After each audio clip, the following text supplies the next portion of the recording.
ओम श्री गणेशाय नमः। ओम श्री सरस्वत्यै नमः। ओम श्री गुरुभ्यो नमः।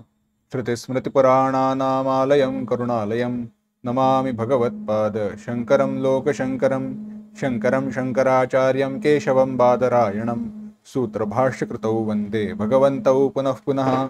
ईश्वरो गुरुरात्मेति मूर्तिभेदविभागिने व्योमवद्व्याप्तदेहाय दक्षिणामूर्तये नमः। योऽन्तः प्रविश्य मम वाचमिमां प्रसुप्तां सञ्जीवयत्यखिलशक्तिधरस्वधाम्ना अन्यांशहस्तचरणश्रवणत्वगादीन् प्राणान् नमो भगवते पुरुषाय तुभ्यम्। भुष्यते यस्य नगरे रङ्गयात्रा दिने दिने तमहं शिरसा वन्दे राजानं कुलशेखरम्। वन्दे मुकुन्दमरविन्ददलायताक्षं कुन्देन्दुशङ्खदशनं शिशुगोपवेशम् इन्द्रादिदेवगणवन्दितपादपीठं वृन्दावनालयमहं वसुदेवसूनुम्।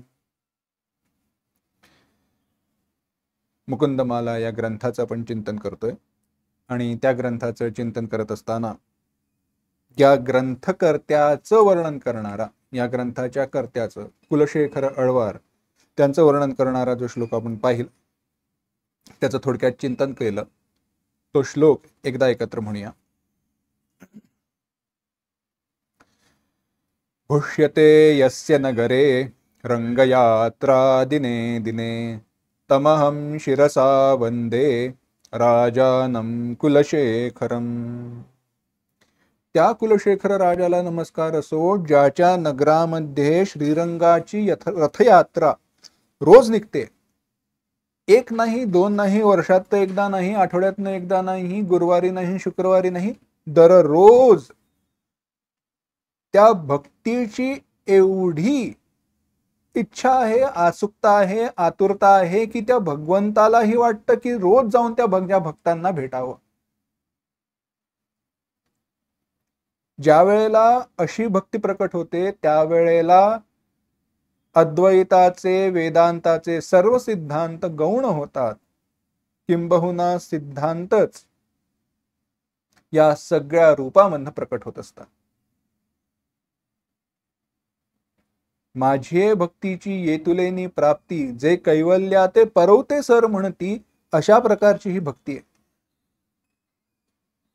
असू दे, आम्हाला ज्ञान आहे, भगवंत सर्वत्र आहे, भगवंताच्या दर्शनाला आम्ही मंदिरात गेलो तर त्याच्या सर्वत्र असण्यावरती, सर्व व्यापकत्वावरती आम्ही गदा आणतोय, हे जरी माहीत असलं तरी देखील त्याच्या रूपाची आम्हाला एवढी आसक्ती आहे की ते अद्वैत दूर सारून त्या ज्ञानाच्या अधिष्ठानावरती आम्ही त्याच्या द्वैताची ती भक्ती जी करतोय तीही भक्ती आहे.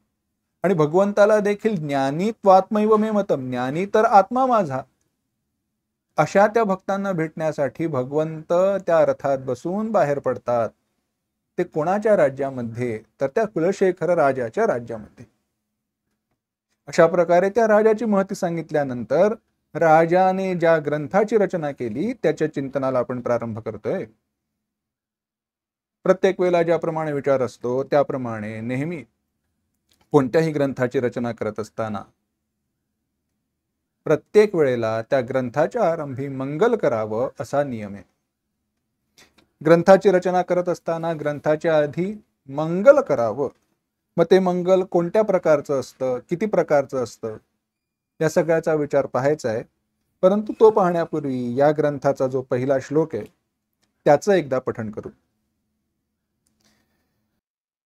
वंदे मुकुंदमरविंददलायताक्षं कुंदेन्दुशंखदशनं शिशुगोपवेशम् इंद्रादिदेवगणवन्दितपादपीठं वृंदावनालयमहं वसुदेवसूनुम्. राजा म्हणतोय, कवी म्हणतोय, ज्याचे नेत्र कमळाच्या पाकळ्यांप्रमाणे आहेत, दात मोगरा, चंद्र अथवा शंखाप्रमाणे शुभ्र आहेत, ज्याने बालगोपाळाचा वेश धारण केला आहे, इंद्रादी देव ज्याच्या चरणांची पूजा करतात किंवा ज्याच्या चरणांची पूजा इंद्रादी देवांद्वारे केली जाते त्या वृंदावन निवासी वसुदेव पुत्र मुकुंदाला मी नमस्कार करतो. वंदे. वंदे या शब्दातूनच आपल्याला लक्षात येतं हे कोणतं मंगलाचरण आहे, तर नमस्कारात्मक मंगलाचरण आहे. मंगलाचरणाचे 3 प्रकार होतात: आशीर्वादात्मक, नमस्कारात्मक आणि वस्तुनिर्देशात्मक. आशीर्वादात्मक कोणतं आहे, तर ज्यामध्ये कोणता तरी आशीर्वाद दिलेला असतो ते आशीर्वादात्मक मंगलाचरण होतं. याच्यातनं असं असं व्हावं असा आशीर्वाद दिला असेल तर ते आशीर्वादात्मक मंगलाचरण होतं. एखाद्या वेळेला वस्तुनिर्देशात्मक असतं, म्हणजे वस्तू म्हणजे काय, एखादी वस्तू आपण हातात ठेवतो किंवा घेऊन जातो ती वस्तू नव्हे. वस्तू म्हणजे ब्रह्म. एकम वस्तू नित्यम ब्रह्म तद व्यतिरिक्तम सर्वम अनित्यम. जे नित्य ब्रह्म आहे ती एकच वस्तू आहे आणि सगळा अवस्तूंचा समूह आहे तो जड समूह आहे, तो मिथ्या आहे, अनित्य आहे. त्या परब्रह्म नामक वस्तूच्या व्यतिरिक्त जे काही आहे ते अनित्य आहे हा सिद्धांत आहे. त्यामुळे परब्रह्माचा ज्या ठिकाणी निर्देश केलेला आहे ते होतं वस्तुनिर्देशात्मक मंगलाचरण. उदाहरणार्थ जन्माद्यसेतोन्वयादितरतश्चार्थेष्वभिज्ञस्वराट जन्माद्यस्य यतः काय आहे, ब्रह्माचा निर्देश आहे. हे वस्तुनिर्देशात्मक मंगलाचरण झालं. आणि काही वेळेला नमस्कारात्मक मंगलाचरण असतं जिथे नमस्कार केलेला असतो. आत्ताचं जे आपल्या समोरचं मंगलाचरण आहे ह्या ग्रंथाचा जो पहिला श्लोक आहे, ग्रंथाचा पहिला श्लोक, मागे पहिला तो राजाचं वर्णन करणारा श्लोक होता, एवढं फक्त लक्षात घ्या. त्यामुळे ग्रंथाचा पहिला श्लोक वंदे मुकुंदम अरविंद दलायताक्षम हा जो श्लोक आहे तो वंदे नमस्कारात्मक आहे. नमस्कार कोणाला केलाय, मुकुंदम. मुकुंदाची व्याख्या आपण गेल्या पाठामध्ये गेल्या भागामध्ये पाहिली. मुक्तिम ददाती, मुक्ती देणारा, मुक्तिदहा इति मुकुंदः, मुक्तिदहा एव मुकुंदः. मुक्ती देणारा तो मुकुंद. तसं जर का असेल मुक्ती देणारा, मग मुक्तिद काय या जगामध्ये, दुसरं तिसरं काही नाही, परमात्माच, ब्रह्मच, तोच मोक्ष आहे, दुसरं काही नाही. मग मुकुंद वंदे असं म्हटलं असेल तर मुकुंद या शब्दाने वस्तूचाही निर्देश केला आणि वंदे या पदाने नमस्कारही केला. परंतु असं जरी असलं तरी वंदेला प्राधान्य आहे, त्यामुळे हे नमस्कारात्मक मंगलाचरण आहे. त्याच्या गर्भात, उदरात वस्तुनिर्देश आहे असं म्हणा. अगदीच जर का पारिभाषिक शब्दामध्ये जर का थोडं विद्वत्तेचं वाटावं असं म्हणायचं असेल तर वस्तुनिर्देश गर्भित नमस्कारात्मक मंगलाचरणम असं म्हणा. थोडक्यात काय, ज्याच्यामध्ये वस्तुनिर्देशही केला आहे असं हे नमस्कारात्मक मंगलाचरण आहे. मग ते मंगलाचरण का करावं याच्यावरती स्वतंत्र व्याख्यान विषय होऊ शकतो, परंतु अगदी संक्षेपाने सांगायचं झालं तर ग्रंथाची निर्विघ्न परिसमाप्ती व्हावी यासाठी मंगलाचरण करा. ग्रंथ ज्यांच्या साठी म्हणून निर्मिला गेला त्यांच्यापर्यंत तो पोहोचावा म्हणून मंगलाचरण करा. आणि हा ग्रंथ आणि शिष्ट परंपरा सांभाळण्यासाठी आमच्या गुरुजींनी केलं तसं आम्हाला शिकवलं म्हणून ती परंपरा सांभाळण्यासाठी मंगलाचरण करा. तिसरा मुद्दा का महत्वाचा, कारण जीवनमुक्त महात्मे जे जन्मजातच जन्मतःच ब्रह्मज्ञानी आहेत अशा माऊलींनी देखील जर का मंगलाचरण केलं असेल, तुकोबारायांनी मंगलाचरण केलं असेल तर ते का केलं जेव्हा असा प्रश्न उपस्थित होतो त्यावेळेला हेच उत्तर द्यावं लागतं, शिष्ट मर्यादा पाळण्यासाठी, तो संप्रदाय पाळण्यासाठी. कारण होतं असं, मनुष्याचा स्वभाव असा आहे, तो अनुकरण लवकर करतो, अनुसरण उशिरा करतो. भेद काय आहे? कृतीचं अनुकरण असतं, विचाराचं अनुसरण असतं. कृती करत असताना, कृतीचं अनुकरण करत असताना त्या कृती मागे कोणता विचार आहे हे मात्र लक्षात घेतलं जात नाही. म्हणून आवश्यकता नसताना, कर्तव्याने बांधील नसताना देखील एखाद्या कर्तव्याने बद्ध का असावं लागतं? त्याचं कारण हे, सामान्यतः अज्ञानी जो आहे, अल्पमती आहे, अपरिणत प्रज्ञ जो आहे, तो काय करतो? अनुकरण आधी करतो, अनुसरण नंतर करतो. मग त्याचं अनुकरण तरी योग्य व्हावं यासाठी, ती शिष्ट मर्यादा सांभाळण्यासाठी मंगलाचरण केलं जातं. मग इथे जे मंगलाचरण केलंय ते नमस्कारात्मक मंगलाचरण आहे. काय म्हटलंय? म्हणतात वंदे मुकुंद मरविंद दलाय ताक्षम. ज्याचे नेत्र कमळाच्या पाकळ्यांप्रमाणे आहेत. मग आता कल्पना करू नका, म्हणजे चित्र काढत असताना कमळाची पाकळी काढायची, मग त्याच्यामध्ये तसा तो डोळा आहे. कमळाच्या पाकळीप्रमाणे हे म्हणत असताना ज्या वेळेला एखाद्या गोष्टीसाठी दृष्टांत दिला जातो किंवा रूपक केलं जातं, उपमा दिली जाते, त्यावेळेला साधर्म्याचा विचार करायचा असतो. सगळेच उपमेयाचे गुणधर्म उपमानाला लावायचे नाही. ज्याला उपमा दिली आहे त्याला, ज्याची उपमा दिली आहे ते सगळे गुणधर्म लावायचे नाहीत. नाहीतर तुझे मुख चंद्रासारखे म्हटल्यानंतर माझ्या चेहऱ्यावर खड्डे आहेत का म्हणून मारायला धावेल. असं होत नाही ना.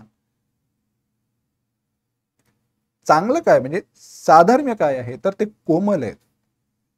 कमलदल कसं अत्यंत नाजूक आहे, त्याच्यामध्ये मार्दव आहे, मृदुता आहे, रुजुता आहे. असे ते नेत्र आहेत जे पाहिल्यानंतर ते मोहित करतात, आकर्षित करतात, नजर तिकडनं हटत नाही. कमलदलांचंही तसंच आहे, ते नाजूक आहे, मोहक आहे. तसे ते नेत्र आहे.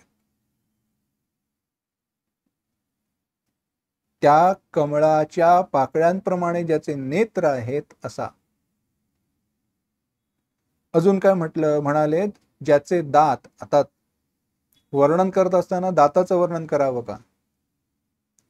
काय दात सुंदर आहेत हो तुमचे म्हणून पहा एखाद्याला,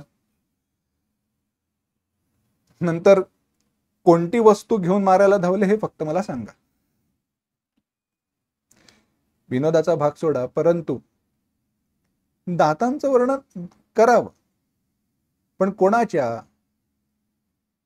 पुढे जे वर्णन आलंय शिशुगोपवेशम, तिथे त्याचं उत्तर आहे. वर्णन काय केलं पहा. वर्णन करतायत ज्याचे दात मोगरा, चंद्र किंवा शंख याच्याप्रमाणे शुभ्र आहेत.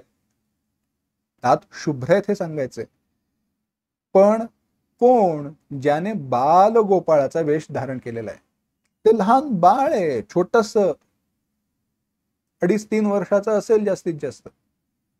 आणि जेव्हा ते बाळ एखादं लहान असतं त्यावेळेला आपल्याला कौतुक असतं की नाही, अरे किती दात आले, दात दाखव, आ करून दाखव, करतो की नाही आपण कौतुक.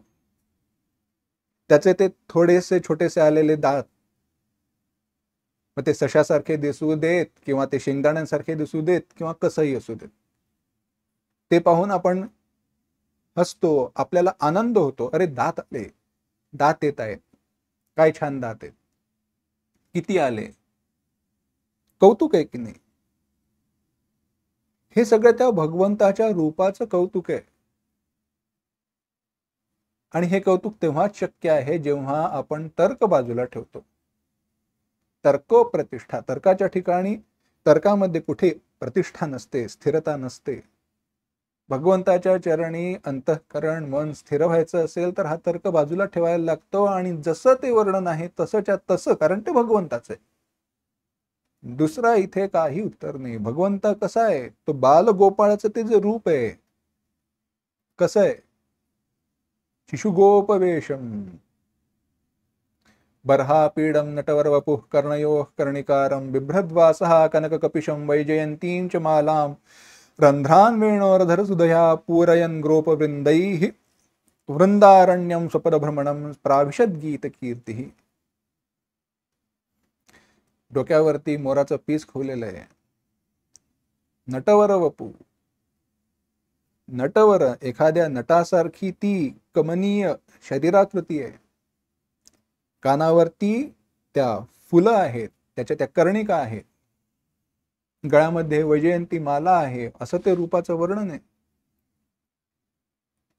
असा तो बालगोपाळ, ज्याने बालगोपाळाचा वेश धारण केलेला आहे. म्हणजे तो मुक्ती देणारा परमात्मा आहे, पण कोणत्या रूपाने आला? बालगोपाळाच्या रूपामध्ये आला. पण तो कसा आहे? इंद्रादिदेव गणवंदित पादपीठम. इंद्रादी देव जे देखील ज्याची पूजा करतात, देव ज्याच्या चरणांची पूजा करतात किंवा ज्याच्या चरणांची पूजा इंद्रादी देवांद्वारे केली जाते, तो. मग इंद्रादी देवांद्वारे इथे लक्षणेने काय घ्यावं लागतं? तर इंद्रादी म्हणजेच त्या देवतांची किंवा त्या देवता ज्या इंद्रियांची अधिष्ठात्री आहेत, ती इंद्रिय.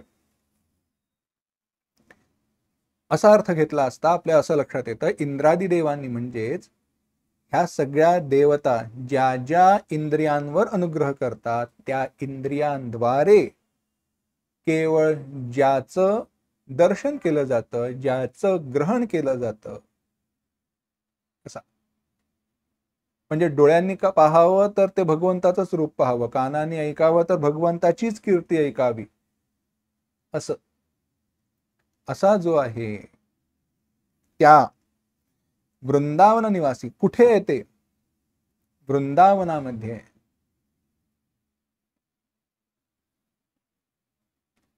गोधूली धूसरितांगो खेलति वेदांत सिद्धांतः.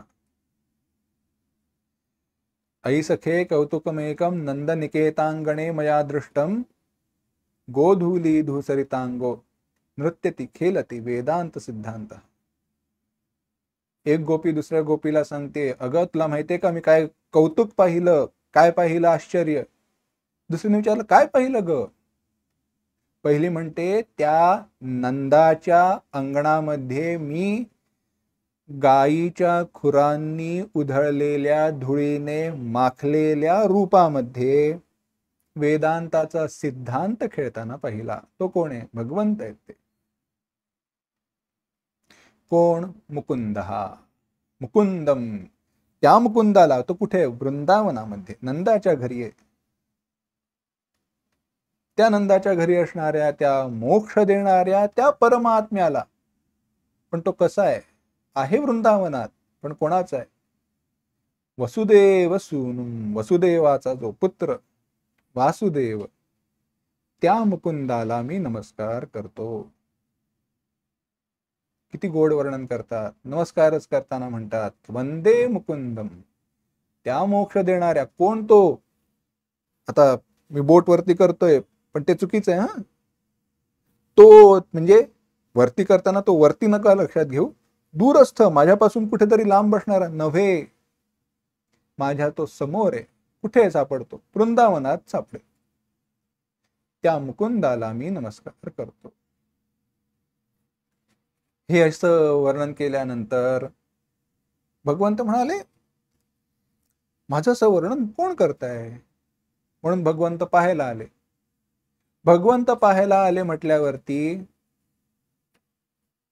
कवी भगवंतांची प्रार्थना करतोय. ती प्रार्थना काय करतोय आपल्याला पाहायचंय, पण तो विचार आपण पुढील भागामध्ये पाहणार. ओम असतो मा सद्गमय तमसो मा ज्योतिर्गमय मृत्योर्मा अमृतंगमय. ओम शांति शांति शांति. हरि ओम. श्री गुरुभ्यो नमः. हरिः ओम.